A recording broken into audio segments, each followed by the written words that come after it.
The International Christian Embassy Jerusalem is your embassy in the heart of Israel, founded in 1980.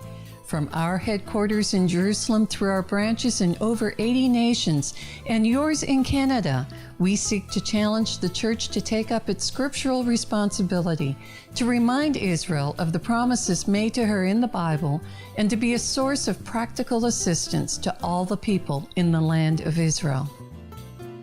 On today's program, a visit to the city of David, a panel discussion about the diversity of Israel, Ethiopian Jews return home to Israel. Into an area that was actually lower in height than the spring. Till those days, this was the source for 1,000 years. Hezekiah actually took all the water in a channel you can walk through with lights that actually take us underneath the hill of the city of David, winding and winding to the other end, to the pool of Siloam.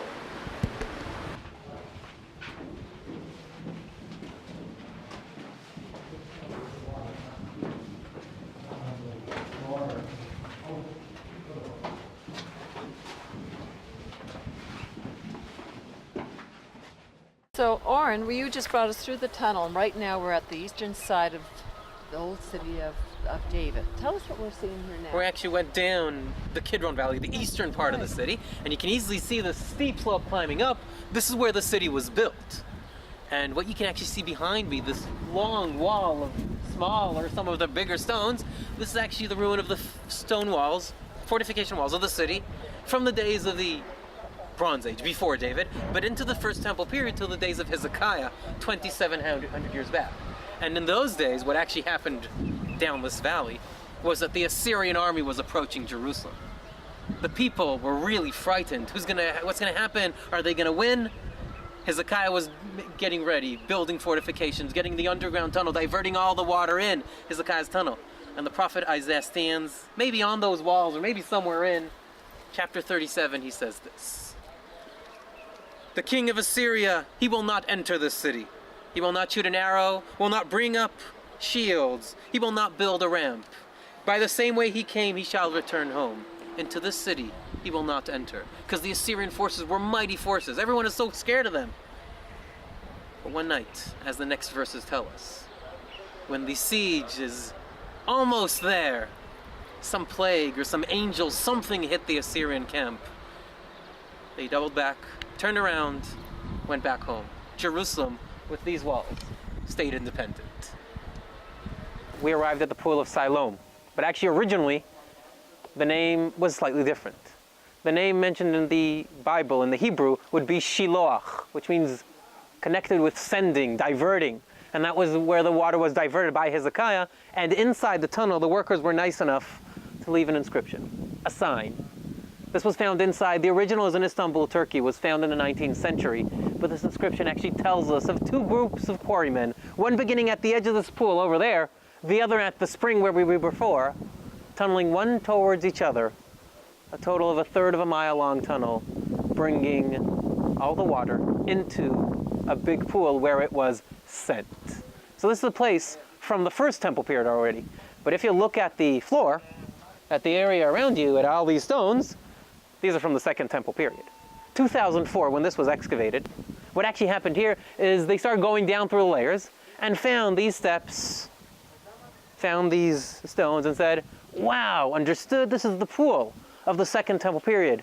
And then said, okay, let's continue deeper down, let's find the First Temple period one.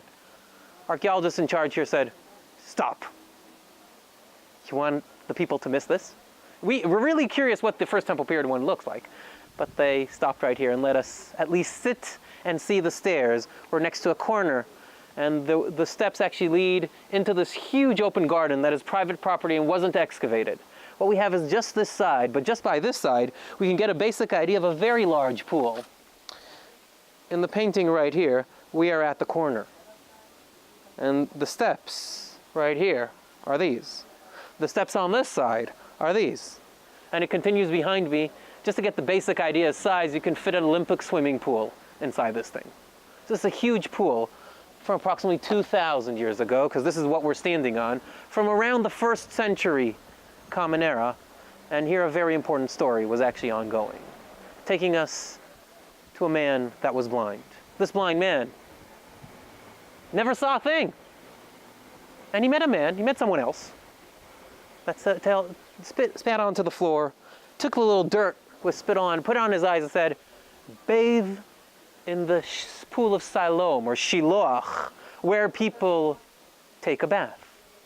Of course, this man was a blind man. He was sent by Jesus to maybe bathe in a bath right here. So was this a ritual bath? Was this just a bathtub? Or a very large bathtub? Anyways, this is a place where people got water for apparently laundry and cleaning and bathing. And it was used by many visitors arriving. And of course, in such a basic big place with thousands of people around, this is a place to get ceremonies and people gathering in those days as well. So this is the big pool of Siloam that later on its name changed again. And it became Silwan, which is actually the name of the neighborhood right next to us. In many places, the Arab name still reminds us of names from thousands of years back. Might be a little bit confusing because you see a ceiling above my head, but you need to imagine it open to the sky. I'm on top of a street. These are steps climbing up from this pool of Siloam down below, up through a valley, reaching the area of the Temple Mount. And these steps, underneath them, there's a little drainage channel. Now we know of drainage channels that exist, but the amazing thing when this was discovered in the last 8-9 years is that they found inside the drainage channel 2 cooking pots, fully intact, never broken. Apparently they were full of food, but that isn't there yet anymore. And what actually happened right here is that they found remains that tell us of someone that was hiding underneath me inside a drainage channel. Very small, just a few feet in height, place to hide with your family, food, whatever you need. Coins were found on the floor. Coins from the Jewish revolt against the Romans, years 66 to 70 Common Era. And everyone said, okay, what's going on here? They opened the book of Flavius Josephus, named The Jewish Wars, a book of a Jewish historian written right after the destruction in the years 70 and 80, first century. And there he tells us that Jewish rebels saw the temple destroyed, saw the Roman soldiers breaking into the city, destroying, smashing, but they came from the north. We're in the far south. In other words, people said, wait a minute, let's save our lives. How can we survive? Nowhere to get out, under siege. Inside a drainage system, people started to hide. And what the amazing thing here is that not only is Josephus Flavius telling us of these people hiding and the remains of their cooking vessels found inside, also the Romans smashed the street. In this location, just in several yards of this area discovered, you can see holes. In total, 5 holes. That the Romans smashed the street, looking for people hiding underneath. What they left for us is just a few coins and a few cooking pots left behind from the year 70 Common Era. Part of these rebels maybe managed to get their way to Masada. Others, I don't know. But we're on a marketplace street that was also a place of destruction of the city. This place was found covered by piles of ruins of the houses and shops along the street that fell upon us. In the excavation, they took almost everything away, except these few stones, just as a little memory of what rolled onto us from around.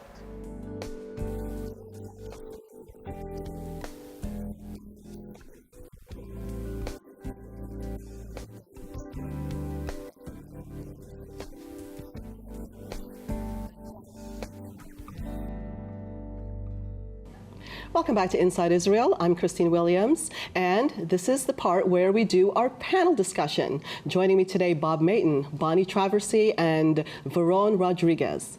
Now, today we're talking about Israel in a light that doesn't often get discussed. Israel as a multicultural society with a small m. And the question that I'm posing to the guests is this: do they consider Israel a multicultural society? And if so, are the various cultures accepted by the nation of Israel? This is something we're going to be looking at. And I'm going to start with you on this one, Veron.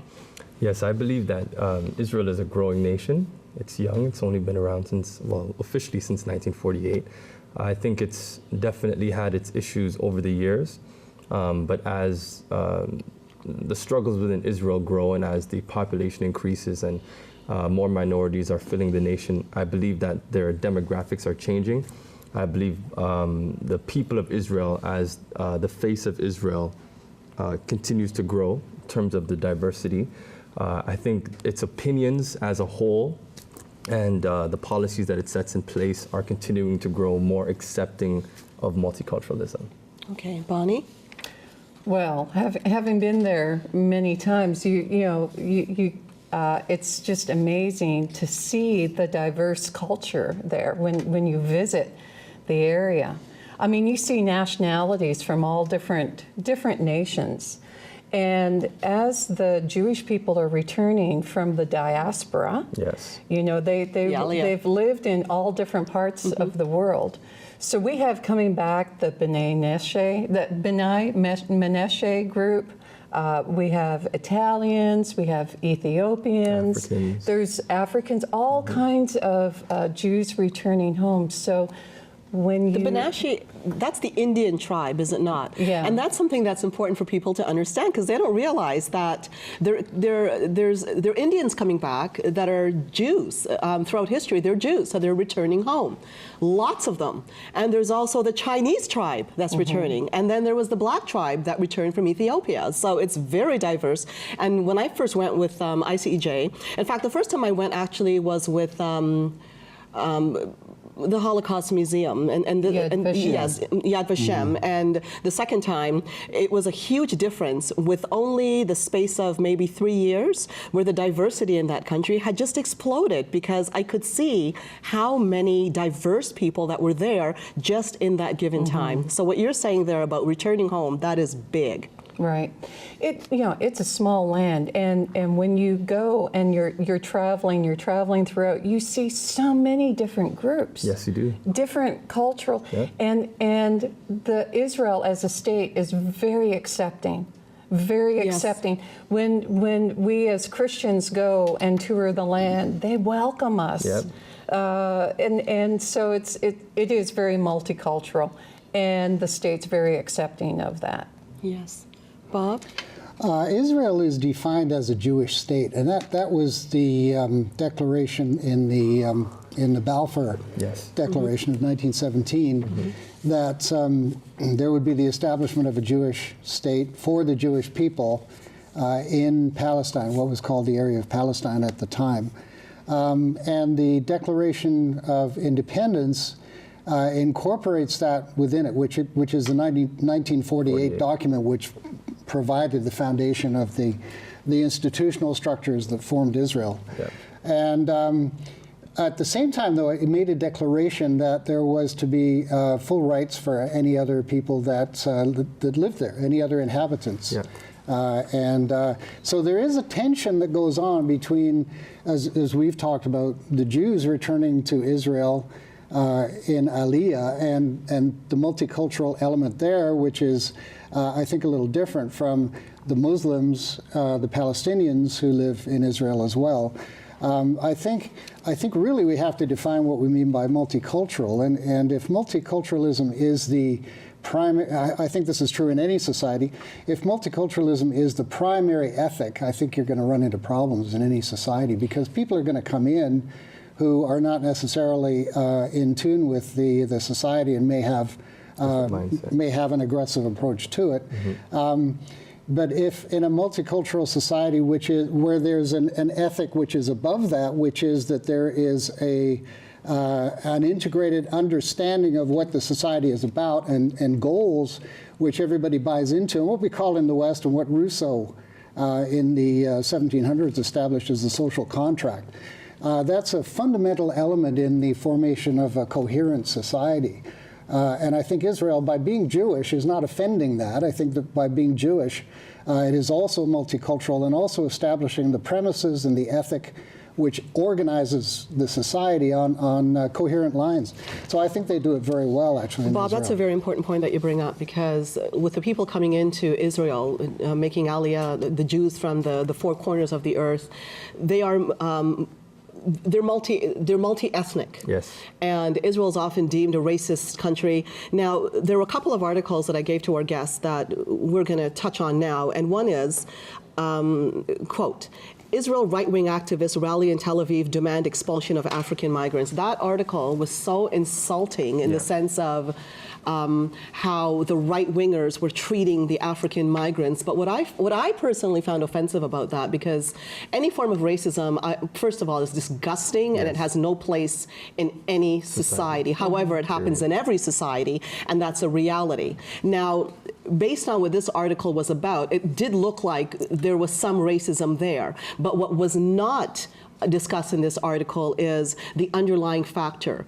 It's no secret that throughout Europe, throughout North America, that they're having issues with refugees coming in that share different values, different cultures, and it's causing upheaval in the land.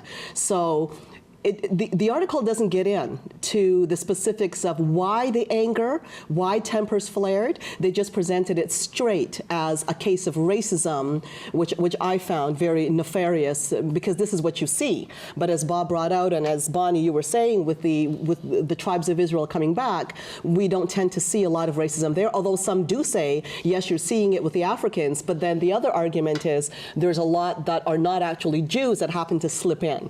So these are very interesting points. Another thing is Israel's Declaration of Independence in 1948.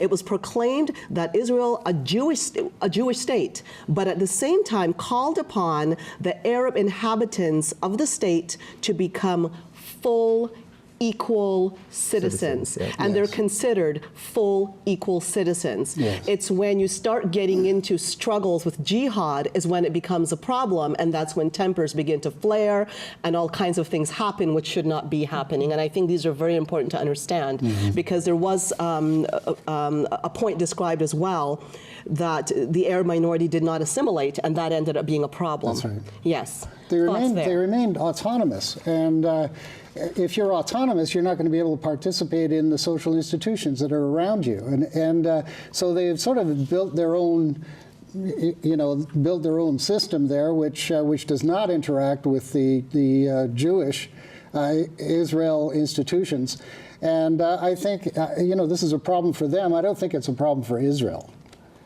Well, I think about 23% of Israel is Arab, correct? And about that.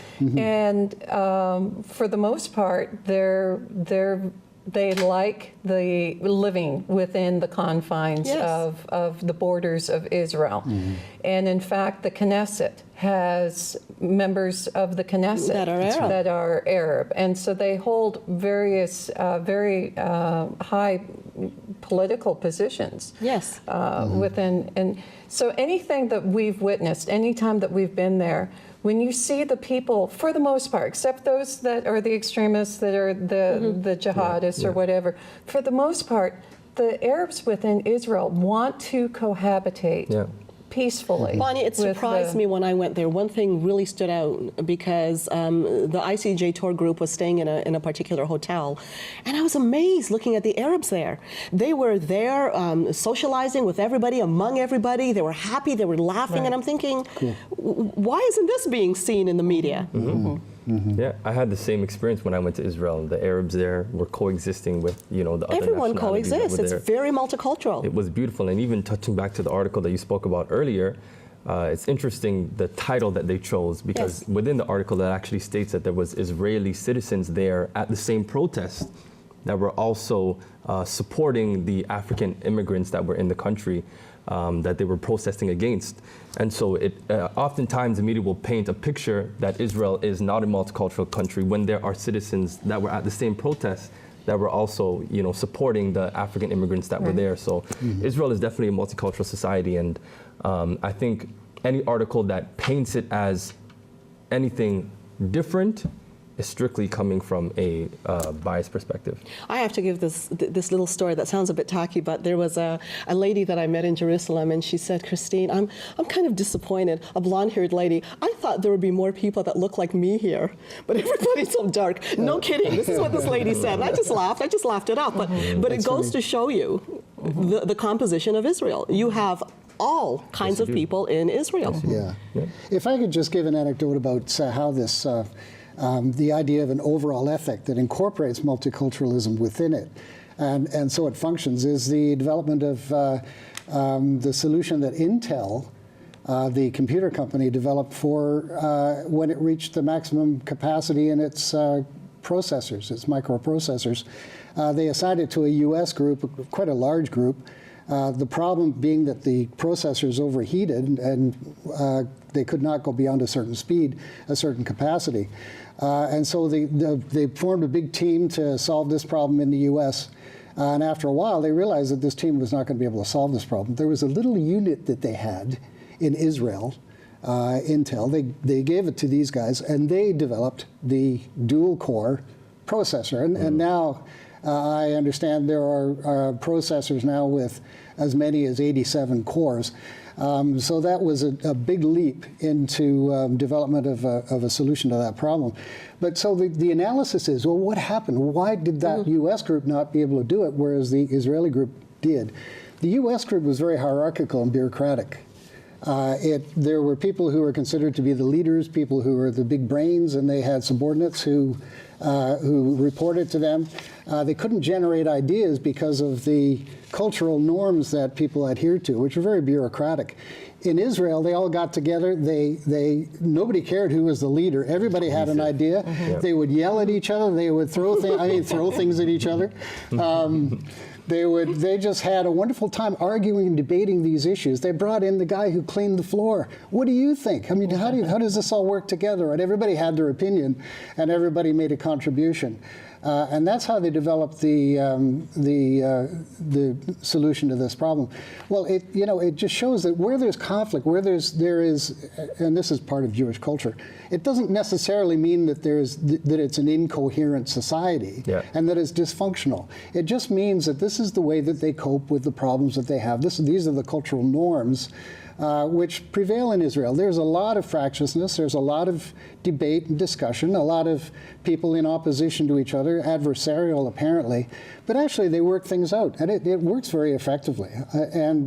Whereas in other countries where you have more hierarchical systems, there may be more peace and more stability apparently, but not so much creativity. Maybe things don't get done so effectively. And again, we're not brushing anything under the carpet. In every society, you're going to find racism. Naturally. But you can't constantly be looking over your shoulder for it. I mean, if it's a major, major problem, then you should deal with it. But with Israel, it's such a diverse society. It's one of the first things that strikes you the minute you come off that plane. It's the overall ethic that's the main factor in this. Everybody buys into solving the problem. Yes. Everybody buys into the basic social structure within which all this debate and controversy happens. And that's how multiculturalism should function. And I think it's wonderful in Israel, actually. And we'll end on a very beautiful note like that. It's wonderful in Israel.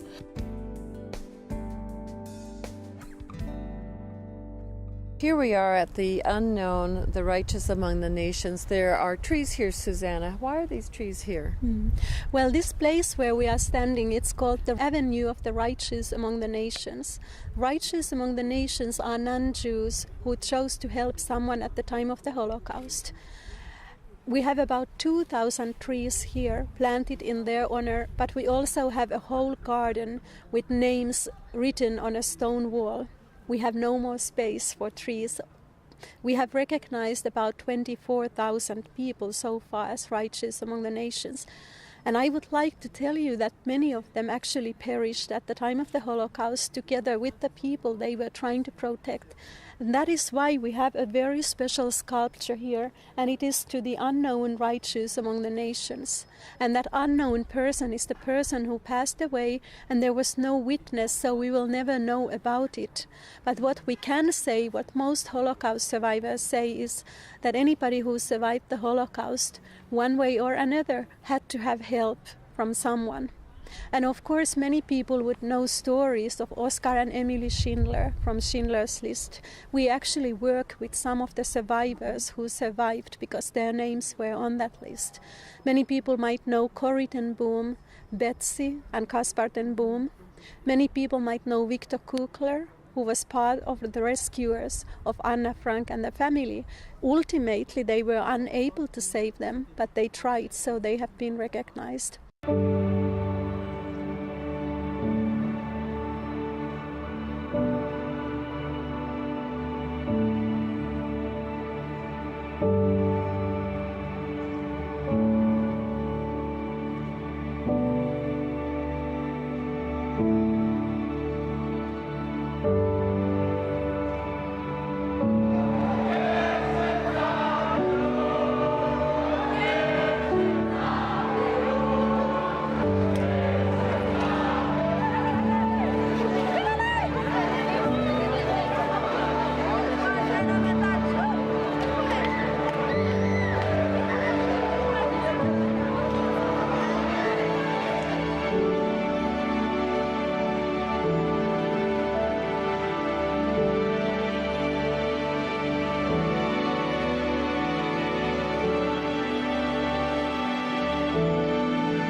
We conclude our program today with some sights and sounds within Israel.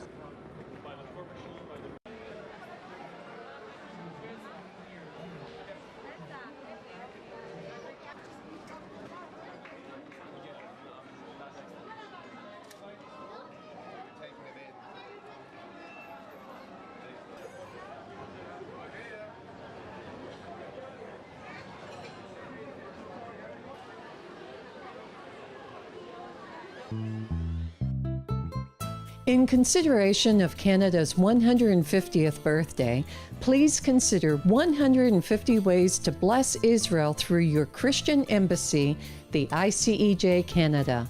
Consider becoming a $150 monthly donor.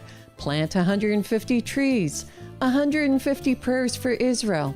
The opportunities are endless. Please contact us. Thank you for joining us today, and be sure to visit our website at www.icejcanada.tv or call us at 1-866-324-9133. Through your contribution to ICEJ Canada, you can participate by giving to Haifa Home for Holocaust Survivors, Women at Risk, Red Carpet Project, Operation Life Shield, Bomb-Proof Shelters, Shoulder to Shoulder, Alias Support, Bet Singer Children's Home, Israel in Crisis, ICEJ Communication Media Fund, Christian Friends of Yad Vashem, Magen David Adom Emergency Services, Canada Israel Young Adult Scholarship, Equip and Teach, Bet Rachel Strauss Inclusive Community, Gift, Estate, and Securities Funds.